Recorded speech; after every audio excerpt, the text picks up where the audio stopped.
Manoj Jarange Patil 29 August पासून जालन्याच्या अंतरवाली सराटीत आमरण उपोषण करणार आहेत।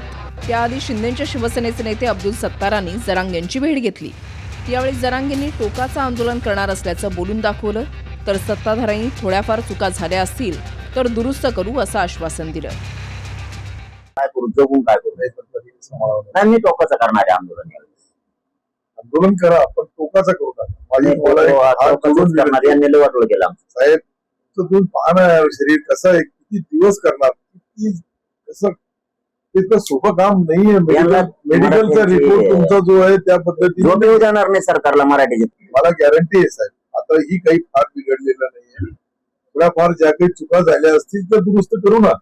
शेवटी कोणाला तरी सरकार असेल, तुम्ही असाल, 2 पावलं पाठीमागं पुढे येऊन हा विषय आणि ओबीसी बांधवांना ही तुम्ही विश्वासात घेता। तुम्ही काय असं नाही की ओबीसीवर अन्याय करा, असं कालच काम केलं मी ओबीसीचं एक मोठं। 29 ऑगस्ट पासून सुरू होणाऱ्या उपोषणासंदर्भात जरांगेंच्या 3 मागण्या आहेत।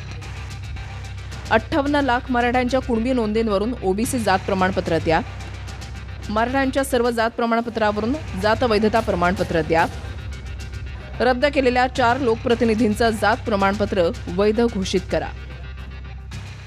तुम्ही लोकांना हुशार नाहीत असं समजू नका। लोक तुमच्या लई पुढचे आहेत।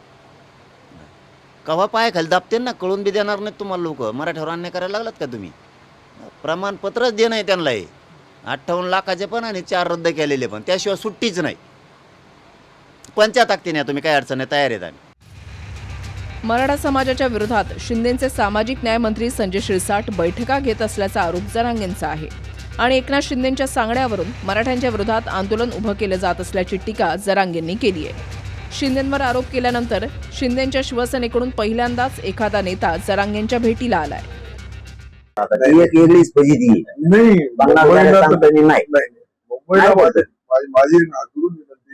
मुंबईमध्ये जायचं नाही, तसं आपण गेलो मग दुसरे जाईल ऐकलं तर आम्ही जात असतो। माझा ऐकून माझे हात जोडून तुमच्या सर्व राजकारणाच्या शब्द वापरायला आलो। एकनाथ शिंदे साहेबांनी सगळे काम चांगले केले, हे बी साहेब हेच वाईट काम केलं। नाही, मी तुम्हाला गॅरंटी सांगतो, हेच वाईट काम केलं। मी तुम्हाला गॅरंटीने यासाठी चांगलं काम केलं त्यांनी। खरं सांगतो, आम्ही वारंवार मीडियातून म्हणलो, पण हे शेवटचं काय म्हणतात ना, नाही त्यांचा काही करायला नको।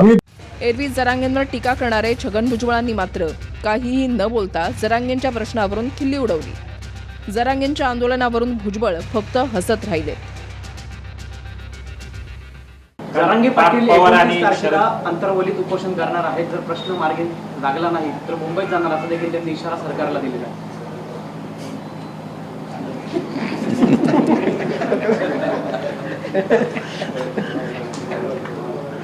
ते लई हुशार आहे, लई साबर आहे। ते बरोबर हसला जिकडं हसायच तिकडं। त्याला माहिती आहे आपल्या गळ्यातलं लाचांडी गेलं व तिकडं। तर 52 कोळ्या आणि तू लफडं बघ म्हणतोय देव आता। मग हे किती फजी झाली म्हणतो इतके दिवस। त्याची हवायची पंचायत झाली होती, संडाचा डबडं घेऊन गेला तरी तिकडंच पडत होता देव। इतकं टेन्शनमध्ये येत होता देव। ती म्हणला असं 7:30 बरं झालं हो, त्या 52 कोळ्याच्या गळ्यात गुतली। खुश असेल देव, अर्धे पेत असला 2 हाणत असेल ते आता कचा कच। त्यालाही म्हणत असं वडे 2-2 5-5 आता तू वड। तो लय सोपा प्राणी नाही, ती लय सुटला बाबा याच्यातून, ती टेन्शन फ्री झाला। 29 ऑगस्टला अंतरवाली सराटीतच आमरण उपोषण सुरू होणार आहे। त्याची तयारीही सुरू झालेली आहे। दुसरीकडे जरांगेंनी मुंबईचाही प्लॅन केलाय। मागण्या मान्य झाल्या नाहीत तर मग मुंबईकडेही कूच करण्याचा इशारा जरांगेंनी दिलाय। ज्ञानेश्वर लोंढे, TV9 मराठी, अंतरवाली सराटी, जालना।